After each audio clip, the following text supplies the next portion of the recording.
এটা কি করে সম্ভব মিস্টার আসিফ? আপনার কথায় রোগী রেসপন্স করছে। সত্যি মিরাকেল কিছু একটা ঘটলো আজ এই হাসপাতালে। আমরা তো অনেক আগেই আশা ছেড়ে দিয়েছি। বলতে বলতে নার্সটা দূরে অন্য ডাক্তারদের খবর দেওয়ার জন্য বেরিয়ে গেল। আসিফ তাকালো মুখটার দিকে, ধীরে ধীরে চোখ খুলছে। তার মাঝে ধুমধাম করে সবাই কেবিনে ঢুকে পড়ে। এইবার চিৎকার চেঁচামেচি করে না, পাশে বসে দেখতে থাকে প্রীতিকে। চোখ খুলে হুঁশ ফিরতেই প্রীতি পাগলামি শুরু করে। এমন অবস্থা দেখে আসিফ তাড়াতাড়ি করে হাত ধরে ফেলে। পাশ থেকে প্রীতির ভাই ধরে। ঠিক সেই সময় ডক্টর প্রবেশ করে। রোগীর অবস্থা দেখে চটজলদি আবারও হাত পা বেঁধে দেয়।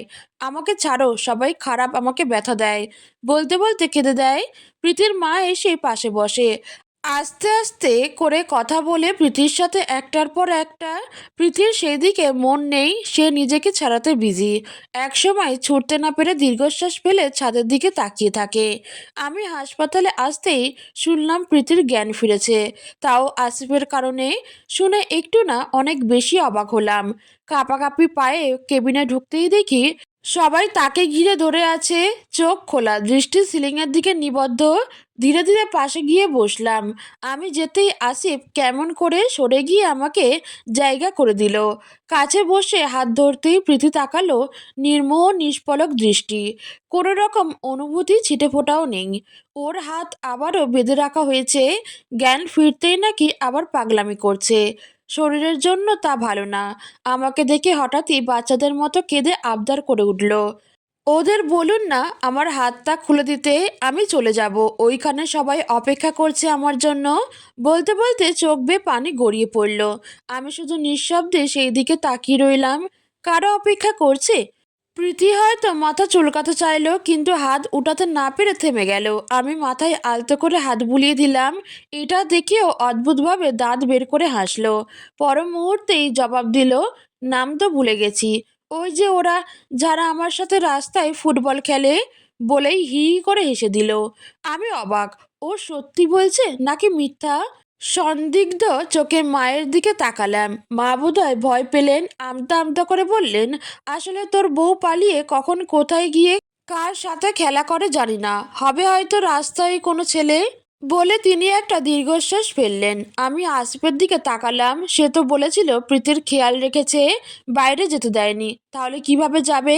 আবারও প্রমাণ হলো মিথ্যা বলেছে। ঠিক তখনই প্রীতি নিচু গলায় বলল, আচ্ছা, আমার এখানে যে বাবু ছিল, বলেছে এই লোকটা, এখন বাবুটা কোথায়? বলতে বলতে চোখ নিচু করে পেটের দিকে তাকালো, তারপর আসিফের দিকে দৃষ্টি ঘুরালো, যেন সেই নাকি ওকে বলেছে পেটে বাবু আছে। মারা গেছে বাবু। নাক কুঁচকে মা কথাটা বলল। আমি রাগী চোখে তার দিকে তাকালাম। এরই মাঝে কানে এলো প্রীতির হুংকার ভরা কান্না। মারা গেছে বলেই আবার শব্দ করে কেঁদে দিল প্রীতি। সব ব্যাপারে তারও হুঁশ থাকে না, কিন্তু বাচ্চার ব্যাপারে সামান্য হলেও হুঁশ আছে। একেই বোধহয় বলে মা। ওকে কি বলে সান্ত্বনা দেব বুঝতে পারছিলাম না। মনের মাঝে জমে থাকা কুয়াশার মতো একটা প্রশ্ন বের হয়ে এলো, প্রীতি তোমাকে কি কালকে পরশু কেউ মেরেছিল? এই যে এখানে। পেটার দিকে ইশারা করতেই প্রীতি কেমন ভয়ে থমকে গেল, কান্নাও থেমে গেল। মারার দৃশ্যটা চোখের সামনে ভাসছে। চোখে ভয় নিয়ে বলল, হ্যাঁ মেরেছে তো, লাথি মেরেছে। জানো আমি অনেক ব্যথা পেয়েছি। কে মেরেছিল? কেন মেরেছিল? বলো কে মেরেছে? আমার প্রশ্নে প্রীতি কেমন গোলা চোখে তাকায়। মনে হচ্ছে কিছু একটা মনে করতে চাইছে। জানি না কে মেরেছে, মনে নেই বলেই অন্যদিকে মুখ ফিরিয়ে নেয়। অসহায় চোখে তাকিয়ে থাকলাম। কি হচ্ছে এসব? কেন হচ্ছে? কিছুই বুঝতে পারছি না। পৃথিবীর দিক থেকে চোখ ফিরিয়ে এবার মায়ের দিকে তাকালাম। নিজেকে আর আটকে রাখতে না পেরে সবার সামনে জিজ্ঞেস করলাম, আম্মু, তুমি আমাকে কেন মিথ্যা বললে? হঠাৎ আমার এমন প্রশ্নে ভয়ে ভয়ে তাকায় মা। কেমন গুটিয়ে গেছে। কি বলেছি? এই যে প্রীতি অন্য এক পুরুষের সাথে পালিয়ে গেছে, আর এই অবস্থা কিভাবে হলো?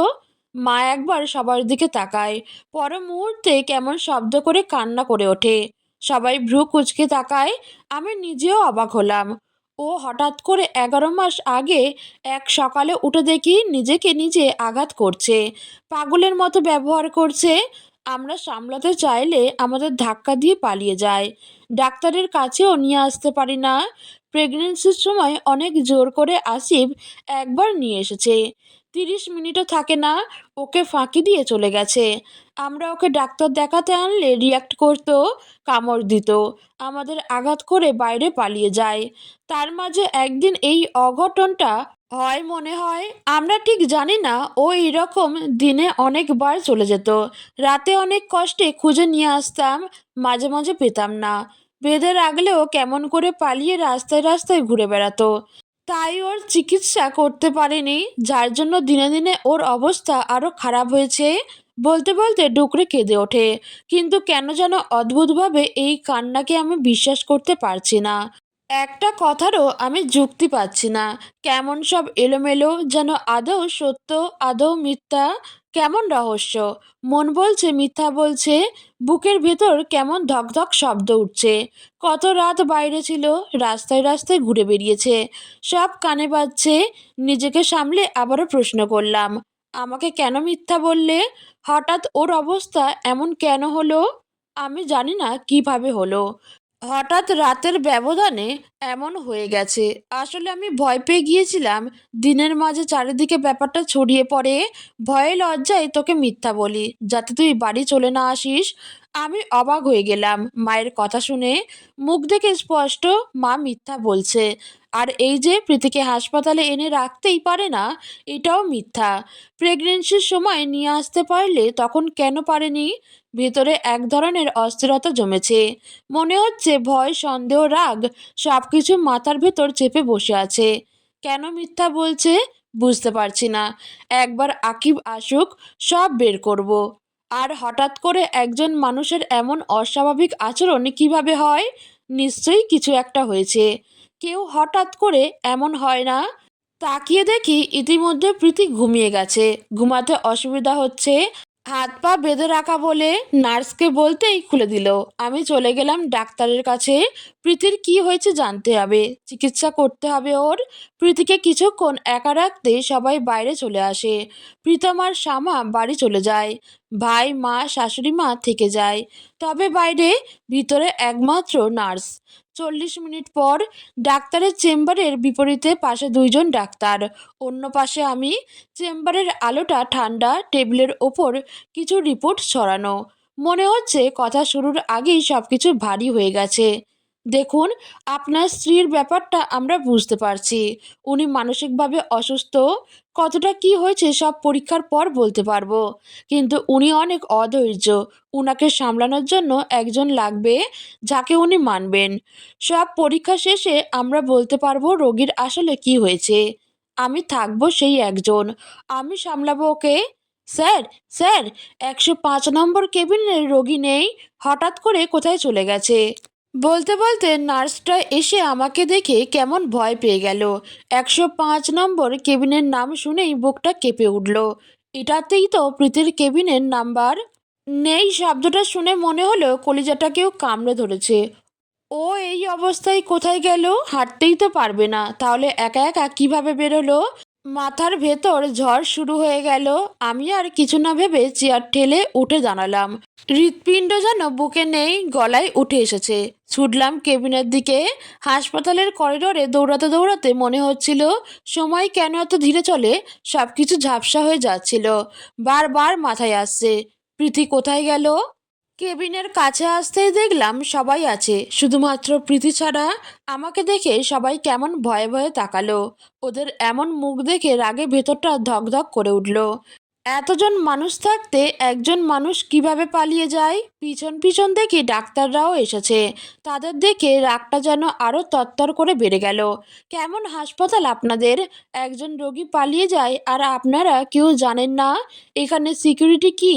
কি জন্য এত টাকা দিয়ে আমার স্ত্রীকে রেখেছি, যদি একটু খেয়ালই রাখতে না পারেন? চিৎকার করে বলতেই ডাক্তার ভয়ে কেমন সরে দাঁড়ালো। কাঁপা কাঁপা পায়ে নার্সটা এগিয়ে গেল। সরি স্যার, আমি একটু বাইরে গিয়েছিলাম। সেই সুযোগে কখন যে পেশেন্ট ঘুম থেকে উঠে বেরিয়ে গেছে বুঝতেই পারিনি। বুঝতে পারিনি মানে কি? চিৎকার করতে গিয়ে আর করলাম না। নার্সটার এমন ভয় পাওয়া দেখে কি আর বলবো ভেবে পেলাম না। মাথা গরম হয়ে আছে, বুকের ভেতর আগুন জ্বলছে। কিছু না বলে সোজা বাইরে চলে গেলাম।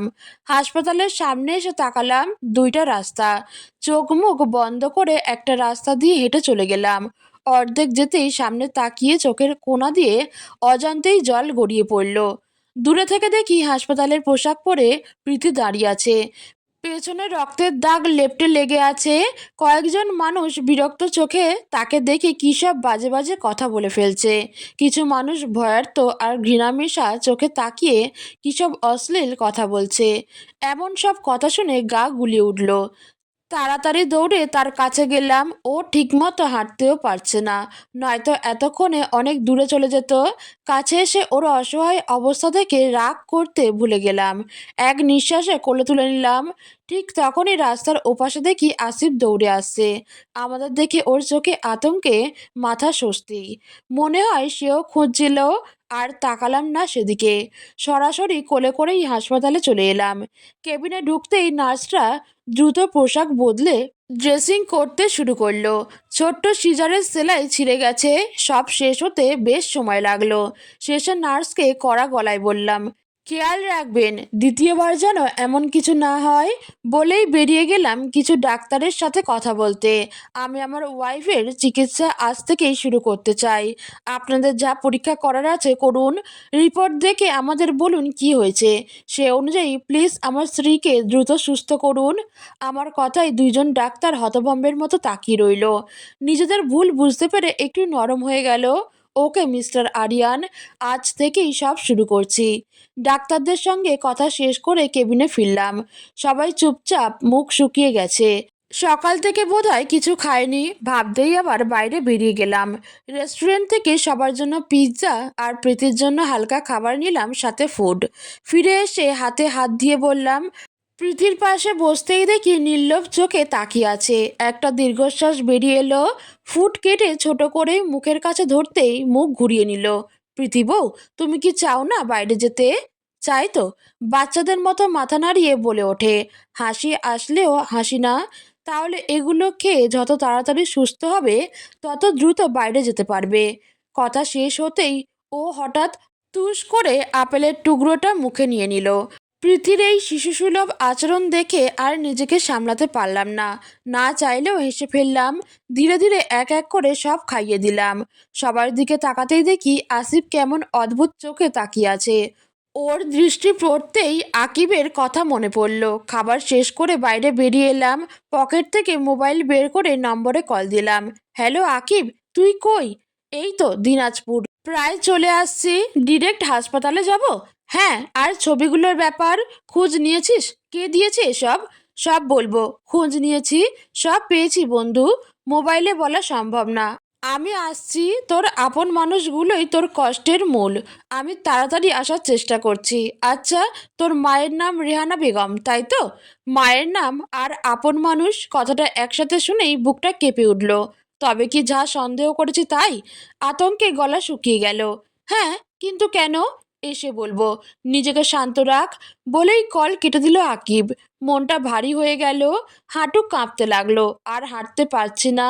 যদি সত্যিই মা এসব করে থাকে তাহলে কিভাবে সহ্য করব? রাত 11টায় ডাক্তারদের সামনে বসে আছি। আজকের পরীক্ষার রিপোর্ট হাতে। কিন্তু আজ দুইজন নয়, 6জন ডাক্তার আমার সামনে। সবাই কেমন চুপসে গেছে। মিস্টার আরিয়ান, আমরা কি বলবো বুঝতেছি না। আপনার ওয়াইফের ব্যাপারটা সব গুলিয়ে যাচ্ছে। প্রথমে হঠাৎ করে এমন ডেঞ্জার পিরিয়ড থেকে ফিরে আসা, এখন আবার এসব। প্রায় 10-12 জন ডাক্তার রিপোর্ট দেখেছি। একবার না 4বার পরীক্ষা করেছি, ফলাফল একই। মাথা কাজ করছে না, কি করে কি বলবো। কেন ডাক্তার, কি হয়েছে? ওর কি বড় কোনো রোগ হয়েছে? রিপোর্টে কি এসেছে? ওকে কি ভালো করা যাবে না?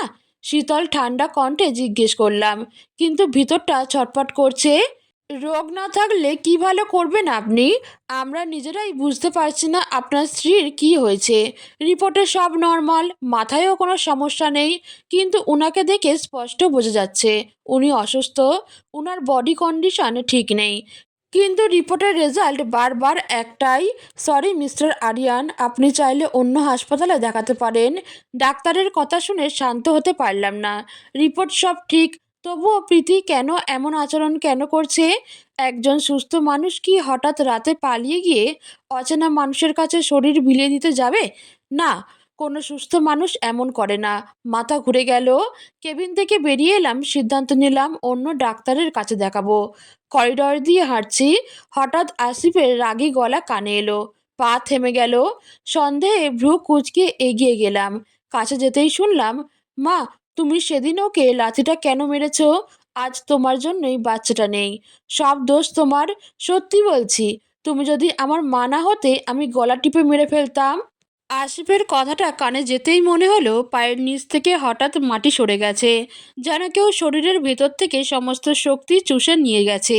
তার মানে মা লাথি মেরে বাচ্চাটাকে মেরে ফেলেছে? ভাবতেই কানে যেন গুঞ্জন ধরল। চারপাশটা কেমন ফাঁকা লাগতে লাগলো। একজন মেয়ে হয়ে কিভাবে এটা করতে পারে? তার বিবেকে বাধা দেয়নি? প্রীতির মুখটা দেখে একবার মায়াও হয়নি? এমন সময় হঠাৎ কাঁধে কারো হাত পড়তেই চমকে পুরো শরীর কেঁপে উঠল। ধীরে ধীরে পিছন ফিরে দেখি আকিব দাঁড়িয়ে, মুখে দুশ্চিন্তার ছায়া। আরিয়ান, কি হয়েছে? এখানে দাঁড়িয়ে আছিস কেন? আকিবের কথা শুনতেই ঠোঁট কাঁপল। চুপ করাতে চাইলাম, কিন্তু তার আগেই ওর কথা, ওর প্রশ্নগুলো ভেতরে গিয়ে বিঁধে গেল। ভিতর থেকে সতর্ক গলায় আসিফ চেঁচিয়ে উঠল, কে ওখানে? কথাটা কানে যেতেই তাড়াতাড়ি আকিবের হাত ধরে তাকে সেখান থেকে দূরে নিয়ে এলাম। পা যেন কাঁপছে, হাতগুলো ঠান্ডা হয়ে গেছে। কি হয়েছে আরিয়ান? এমন করছিস কেন? বন্ধুর প্রশ্নে ওর দিকে তাকালাম। চোখ শুকিয়ে যাচ্ছে, কিন্তু গলা দিয়ে শব্দ বেরোচ্ছে না। নিজের মা এমন করছে এটা কোনোদিনও ভাবিনি। বুকটা ফেটে যেতে চাইছে, তবুও নিজেকে শক্ত করলাম। ধীর কণ্ঠে বললাম, বাচ্চাটাকে মা মেরে ফেলেছে আকিব। কি? কিন্তু কিভাবে? বিস্ময় নিয়ে তাকিয়ে প্রশ্ন করল আকিব। আমি কাঁপা কাঁপা গলায় জবাব দিলাম, ডাক্তার বলেছে বাচ্চাটা এর আগে সুস্থ ছিল। আসিফ নাকি আগে একবার নিয়ে এসেছিল, তখন সব দেখে তারা ডেটও দিয়েছে। হঠাৎ নাকি এই 2-3 দিন মাঝে কেউ আঘাত করেছে, যার জন্য সময়ের আগে বাচ্চাটা জন্ম নেয়, তাও মরা। আর একটু আগে কি শুনলাম জানিস? কি? কথার মাঝে আকিব প্রশ্ন করে, মা বাচ্চাটাকে মেরে ফেলেছে। এমন 9 মাসের পেটে লাথি মেরেছে, যার জন্য এমন হয়েছে। আমার কথা শেষ করে আকিবের দিকে তাকাতেই দেখলাম কেমন অবাক চোখে তাকিয়ে আছে। ও বোধহয় এটা বিশ্বাস করতে পারছে না, ঠিক আমার মতো। ভাবছে হয়তো একজন মেয়ে হয়ে এমন কি করে করতে পারে। তোর মা এত খারাপ? একজন মেয়ে হয়ে একটা মেয়ের সাথে এমন করতে তার বাঁধেনি? বলেই কেমন ঘৃণা ভরা দৃষ্টিতে তাকালো। লজ্জায় মাথা নামিয়ে নিলাম। বারবার কানে বাজছে, তোর মা এত খারাপ? তুই কেন মাথা নিচু করছিস? লজ্জা তো ওদের পাওয়া উচিত। তাও মাথাটা নিচু করে রাখলাম। মাথা তোলার সাহস হচ্ছে না, নিচু অবস্থায় বললাম, তখন মায়ের নাম কেন জিজ্ঞেস করেছিস? আমার কথা শুনে আকিব মোবাইল বের করলো। স্ক্রিনের আলো মুখে পড়তেই দেখি সেই নাম্বারের রেজিস্ট্রেশন, নাম ঝকঝক করছে, রিনা বেগম। না চাইতেই চোখে ঝাঁঝ ধরে গেল। আকিব আমার চেহারা দেখে নিশ্চয়ই বুঝলো অবস্থা। কুল আরিয়ান, নিজেকে সামলা। তোর মা এমন করেছে, তার সম্পর্কে কিছু জানিস? তাকে জেলে যেতে হবে, প্রমাণ তো হাতে আছে। আকিবের কথা শুনলেও নিজের শরীরটা আর ঠিকমতো সামলাতে পারছি না। বুকের ভেতরটা যেন ডেবে উঠছে। কোনো জবাব না দিয়ে নিঃশব্দে তাকে নিয়ে গেলাম প্রীতির কাছে।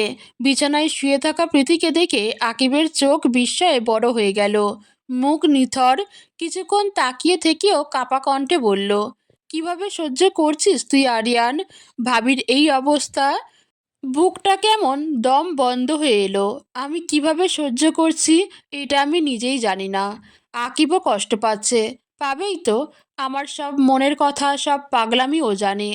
এই মেয়েটাকে প্রথম দেখে পাগলের মতো বিয়ে করতে উঠে পড়ে লাগা, বিদেশে গিয়ে মিনিটে মিনিটে ফোন করা, আকিবের মোবাইল ব্যস্ত পাওয়া, তখন সেটা নিয়ে একটানা মজা করা। তারপর একদিন প্রীতির সেই খবর শুনে ভেঙে পড়া। ও ছাড়া আর কেউ তো দেখেনি আমাকে। সেই সব স্মৃতি ঝকঝক করছে চোখের সামনে। ঠিক তখনই পিছন থেকে দরজার কাছে মায়ের গলা, আকিব বাবা কেমন আছো? শব্দটা শুনতেই ঘৃণায় আমার মুখ শক্ত হয়ে গেল। আকিবও তাকালো, তারপর ঠান্ডা ধারালো হাসি দিয়ে বলল, আমি তো অনেক ভালো আন্টি। জানি আপনিও খুব ভালো। কিন্তু কিছুক্ষণ পর সেই ভালো আর থাকবেন না। কথাটা ঠোঁট বাঁকিয়ে বলতেই আশিফ ভ্রু কুঁচকে তাকালো। মাও তাকায়। তাদের দেখে নিজেকে আর ধরে রাখতে পারলাম না। এক ঝটকায় মায়ের কাঁধ চেপে ধরলাম। মা, তুমি এটা কি করে করলে? কি দোষ করেছিল আমার প্রীতি? তুমি তো মা। তোমার বুকটা একবারও কাঁপলো না সেই ভরা পেটে লাথি মারতে? মায়ের দিকে তাকাতেই দেখি রক্তহীন মুখ, ঠোঁট শুকিয়ে গেছে, যেন নড়াচড়া পর্যন্ত ভুলে গেছে, একেবারে কাঠের পুতুলের মতো দাঁড়িয়ে। ভাইয়া, তুমি কি বলছো? মা কেন এমন করবে? আসিফের কথা শুনে মাথার মধ্যে যেন কেউ আগুন ঢেলে দিল। নিজেকে আর সামলাতে পারলাম না। সবার সামনে এক চড় কষিয়ে দিলাম ওকে। তুই সব জানিস, জেনেও না জানার ভান করছিস, এই মহিলাকে বাঁচাচ্ছিস কেন? উনার হয়ে কথা বলছিস? একবারও প্রীতির শরীরের দিকে তাকিয়ে আমাকে সত্যিটা বলতে পারিসনি? এত নিষ্ঠুর কিভাবে হলে? ছাড় আরিয়ান, ওকে কেন মারছিস? বলেই মা আসিফকে আমার হাত থেকে ছাড়িয়ে নিল। মাঝে মাঝে সত্যিই অবাক লাগে, এ কি আমার মা? আসিফের প্রতি যে অদ্ভুত পক্ষপাত, যা আমার জন্য কখনো ছিল না। কখনো মনে হয় আমি বোধহয় এদের কাছে শুধু টাকার মেশিন, নইলে আজ প্রীতির সাথে এমনটা করতে পারতো? আমার সংসারটা নষ্ট করতে পারতো এইভাবে? কি করেছি আমি? এমন করছিস কেন আমার সাথে, আসিফের সাথে? মা না বুঝার ভান করে কথাটা বলে। সাথে কুমিরের কান্না শুনে মনে হলো রক্ত টকবক করছে। মুখোমুখি হয়ে দাঁড়ালাম। তুমি হচ্ছ মা নামের কলঙ্ক। কারো মা হওয়ার যোগ্যতা তোমার নেই। আমার সংসার তুমি নষ্ট করেছো। তোমার মতো শাশুড়ি যেন পৃথিবীতে দ্বিতীয়জন আর না জন্মায়। তোমার যদি মা হওয়ার যোগ্যতা থাকতো, তাহলে কোনোদিন গর্ভবতী প্রীতির পেটে লাথি মারতে পারতে না। কি দোষ ছিল তার? কেন করেছো এগুলো? কেন আমার সংসারটা এইভাবে ভেঙে দিলে? কথাগুলো বলেই থামলাম, কিন্তু মা দেরি করলো না জবাব দিতে। মিথ্যা চোখের পানি ফেলতে ফেলতে বলল, আমি কেন এমন করব? প্রীতি তো আমার মেয়ের মতো। আর এমন গর্ভবতী মেয়েকে কেউ লাথি মারে নাকি? ও তাই? মেয়ে ভাবো তাই না? তো মেয়ের সংসার নষ্ট করতে তোমার লজ্জা লাগে না? একটু আগে আসিফ ওই কেবিনে কি বলেছে আমি সব নিজের কানে শুনেছি। তাই নিজের রূপে ফিরো। এমন কুমিরের কান্না ছেড়ে। বলেই মোবাইলটা বের করে মায়ের সামনে ধরলাম। লজ্জা শরম সব উড়ে গেছে, চোখের সামনে প্রমাণ। ছি ছি, এগুলো কি আরিয়ান? তোর বউ এত খারাপ? পরপুরুষের সাথে শুয়েছে, আবার সেই সব ছবি তোকে দিয়েছে? কথাটা শুনতেই মাথার ভেতর যেন কিছু বিস্ফোরিত হলো। দেওয়ালে ঘুষি মারলাম। মায়ের রাগ দেওয়ালে ফলালাম। হাত ব্যথায় অবশ হয়ে এলো। আকিব ছুটে এসে ধরল। তারপর নিজের মোবাইল থেকে সব ডিটেলস বের করে দিল। আমি সেগুলো মায়ের মুখের সামনে ধরে বললাম, নাম্বারটা চিনতে পারছো? তোমার নাম্বার। ভালো করে দেখো, তোমার নামে রেজিস্ট্রেশন। এই নাম্বার থেকেই 11 মাস আগে আমাকে ছবি পাঠিয়ে প্রীতির প্রতি ভুল বোঝালে। এখন না বুঝার ভান করছো? আবার আমাকে কি বলেছো মনে আছে? বলেছিলে ও অন্য পুরুষের সাথে পালিয়ে গেছে। আমিও বোকার মতো তোমার কথায় বিশ্বাস করে ফেললাম, কারণ কেউ একজন ছবিগুলো পাঠিয়েছে। কিন্তু জানতাম না তখন তুমি এইসব পাঠিয়েছো। কেন করেছো এমন?